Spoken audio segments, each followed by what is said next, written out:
The likes of this wildly imaginative genius have never been seen before. I watched as he pressed a plastic bucket filled with foam tightly against an iron pipe of matching length.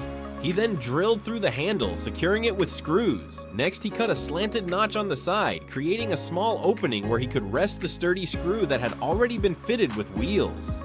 First, he firmly welded the seam of the wire, ensuring it was securely fastened. Once that was done, he flipped it over and found a few square pipes. He carefully aligned and carved out matching grooves, allowing the square pipes to rest perfectly in place before welding them securely.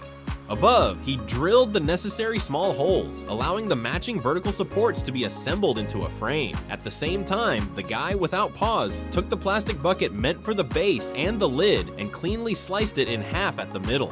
He then carefully matched the curved edge of the halved plastic bucket, cutting and bending the square pipes before welding them into place, creating a supportive frame at the base. Next, he extended the structure forward, gradually narrowing it as it stretched out. At this point, everyone could probably guess what the guy was building. He then attached the structure to the 4 support beams he had previously set aside. At the rear, he added a small section by layering and securing it separately. Finally, he nested the cutout base piece at the front, completing the design.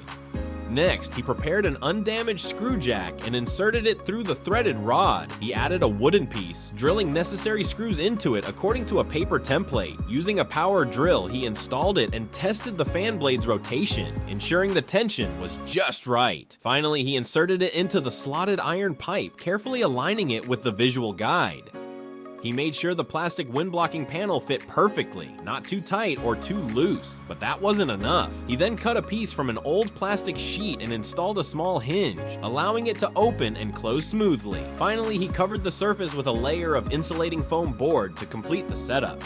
The finishing touch was cutting the notch section, shaping it into 2 sharp points before applying paint. And just like that, the project was complete. One can't help but admire the guy's craftsmanship and boundless creativity. If the score were out of 10, I'd say his impressive skills and inventive approach would easily earn him a solid 10. What do you think?